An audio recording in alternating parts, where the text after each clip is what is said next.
అనంతపురం జిల్లా గుంతకల్ నియోజకవర్గం sir. జగనన్నకే sir. జగన్కి ఎందుకు వేయాలంటే చంద్రబాబు నాయుడు 15 ఏళ్ళు సీఎంగా ఉండి ఏ ప్రజలకైనా ఏమైనా న్యాయం చేసినాడా? విద్యార్థుల పరంగా కానీ, రైతుల పరంగా కానీ, సామాన్య ప్రజల కోసమైనా కానీ ఏమైనా చేసినా ఉన్నాయా?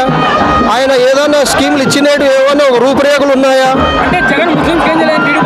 ముస్లింస్కి ఎందుకు చేయలేదు? అదే చంద్రబాబు నాయుడు ఒక ఎమ్మెల్యే ఇలాగపోయినాడు, ఒక మినిస్టర్ పదవి ఇలాగపోయినాడు ముస్లింస్కి. అదే ఒక బోర్డుకి సంబంధించిన మినిస్టర్ పోస్టు ఏరియా కులస్తులకి ఇచ్చినాడు, మైనార్టీస్కి ఒక ఎమ్మెల్యే పోస్ట్ ఇచ్చినాడు. ఇప్పటికైనా కానీ చంద్రబాబు మన జగన్మోహన్ రెడ్డి గారు కానీ రాజశేఖర రెడ్డి గారు కానీ మైనార్టీస్కి రుణపడి ఉన్నాం మేము. ఇంతవరకు సెంట్రల్ గవర్నమెంట్లో కానీ ఏ మైనార్టీస్కి సపోర్ట్గా చేసి 4% రిజర్వేషన్ ఇచ్చింది దాఖలాలు లేవు. 5% రిజర్వేషన్ కోసం మైనార్టీస్ కోసం రాజశేఖర రెడ్డి గారు అసెంబ్లీలో వాగ్వాదం చేస్తే చంద్రబాబు నాయుడు గారు ఆ 4% కూడా తీసేయాలని చెప్పిన మహానీయుడు ఆయన, ఒక కీచుడు. అలాంటి నాయకుడికి ఈరోజు మైనార్టీసులు ఎలా నమ్ముతారు? అదే జగన్మోహన్ రెడ్డి గారు 6 మందికి ఎమ్మెల్యేల పదవి ఇచ్చి, ఒక డిప్యూటీ సీఎం ఇచ్చి, 2 ఎమ్మెల్సీ పదవులు ఇచ్చి ఎంతో ఈరోజు మైనార్టీస్కి మేము రుణపడి ఉన్నాము ఆయన కోసం. మా మైనార్టీ ఓటు అంతా 100కి 90% ఆయనకి మా ఓట్లన్నీ గుర్తు చెప్పి చెప్తున్నాను. ఏమండి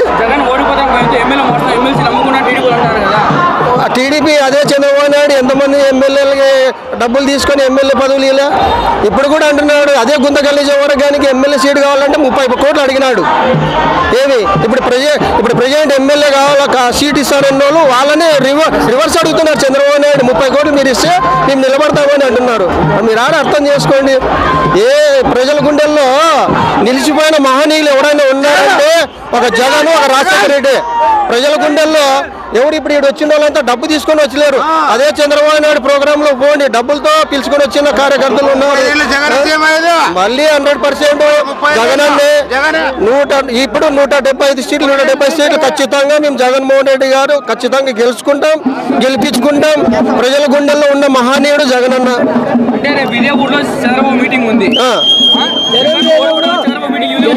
అదే ఆయన మీటింగ్ పెట్టుకున్నా కూడా ప్రజలు పిలిచిన ప్రేమతో వచ్చే ప్రజలు ఎవరు లేరు. ప్రజలు ఎంతసేపు ఉన్నా డబ్బులు ఇచ్చి పిలుచుకొని రావాల్సిందే. చంద్రబాబు నాయుడు కార్యక్రమాల్లో ఆడైనా కానీ చిన్న మీటింగ్ పెట్టాలన్నా కూడా ప్రజలకు డబ్బు ఇచ్చి పిలుచుకొని రావాల్సిందే. ఇక్కడ ప్రతి ఒక్కరు ప్రేమ అభిమానంతో వచ్చింది. గుండెల్లో పుట్టుకొచ్చిన అభిమానం ఇది. ఏమి ఊరిని పైన వచ్చే అభిమానం కాదు. 100% అయితే 170. షర్మిలమ్మ కాదు, షర్మిలమ్మ వచ్చిన రాజశేఖర రెడ్డి కుటుంబమే షర్మిలమ్మ కూడా. కానీ షర్మిలమ్మకి ఏదో చంద్రబాబు నాయుడు ఇంతకుముందే విజయమ్మ పులివెందుల్లో నిలబడితే అదే వివేకానంద రెడ్డి నిలబెట్టి పోటీకి నిలబెట్టి ఇచ్చిన కాంగ్రెస్ పార్టీ అది. ఏమి కాంగ్రెస్ పార్టీ అన్నదమ్ముల్లో చిచ్చు పెట్టే పార్టీ అది. ఒకప్పుడు ఉండింది. రాజీవ్ గాంధీ, ఇందిరాగాంధీ ఉన్నప్పుడు అందరి మీద ప్రేమ అభిమానాలు చూపించిన, కుల మతాలని ఏకతాటికి తీసుకొచ్చిన పార్టీ కాంగ్రెస్ పార్టీ. అప్పుడు కూడా మేము కాంగ్రెస్ పార్టీలో ఉండేవాళ్ళము. ఎప్పుడైతే రాజశేఖర రెడ్డి అకాల మరణంతో మరణించారో తర్వాత జగన్మోహన్ రెడ్డి గారు సోనియా గాంధీని ఎన్ని ముప్పు తిప్పులు పెట్టారు, రాజశేఖర రెడ్డి ఫ్యామిలీ రోడ్డు గిడ్చారు. అలా అన్ని గుర్తున్నాయి ప్రజలకి. లోకేష్ కాదు, లోకేష్ వాళ్ళ తాత వచ్చినా భయపడేది లేదు. జగన్ ఇప్పుడు లోకేష్ ఆయనకు మాట్లాడనికే రాదు. ప్రజల ఓటు ఎప్పుడైనా ప్రజల ఓట్లతో గెలిచిన నాయకుడు అయితే కదా ఆయన. ఇప్పుడు కూడా నిలబడమనండి.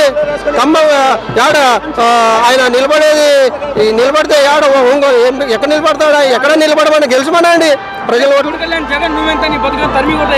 పవన్ కళ్యాణ్ ఏంది డబ్బులు ఇస్తే ఎక్కడ పోతే అక్కడ పోయాడు.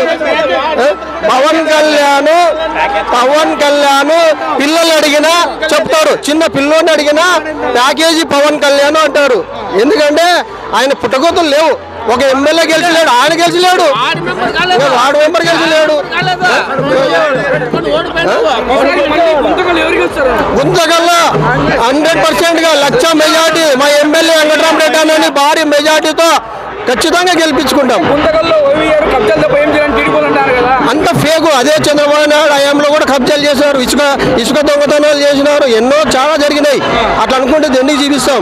చూపిమానండి. పలానా చోట ఎమ్మెల్యే వెంకటరామరెడ్డి అన్న గారు కబ్జా చేశారని చూపిమానండి. కాలర్ చూపిస్తాం మేము ఏడాది చేసినట్లుంటే. ఖచ్చితంగా 1,00,000 మెజార్టీతో వెంకటరామరెడ్డి అన్న ఖచ్చితంగా. అనంతపురం జిల్లాలోనే అత్యధిక మెజార్టీ గుంతకల్ నియోజకవర్గం నుండి ఉంటుంది. అది మీరు చూస్తారు. అనంతపురం పవన్ కళ్యాణ్ గారికి మేము వైఎస్ఆర్ కాంగ్రెస్ పార్టీ ఒక జేసీఎస్ కన్వీనర్ నేనే ఛాలెంజ్ ఇస్తున్నా. మా గుంటకల్కి వచ్చి నిలబడమని ఒక్కోళ్ళైతే పవన్ కళ్యాణ్ గుంటకల్లో వచ్చి నిలబడి గెలిచమని. మా అనంతపురం జిల్లాలో 60% మా ముస్లిమ్స్ ఓటు ఉన్నాయి. కానీ మా అనంతపురం జిల్లాలో మైనార్టీస్కి ఒక సీటు ఇవ్వలేదు. మా జగనన్నకి మా కోరిక ఒకటే, ఒక ఎంపీ సీటు అనంతపురం జిల్లాకి ఇవ్వాలని మీ మీడియా ద్వారా నేను విన్నవించుకుంటున్నా. నాకు ఖచ్చితంగా ఒక ఎంపీ సీటు మా మైనార్టీస్కి ఇవ్వండి. మా మైనార్టీ ఓట్లంతా మీకే ఉంటాయి. 100%గా ఎంపీని కానీ గెలిపించుకుంటాం. ఒక ఎమ్మెల్యే కానీ ఒక ఎంపీ కానీ మాకు అనంతపురం జిల్లా ఇవ్వాలని నీ మీడియా ద్వారా నేను కోరుకుంటున్నాను.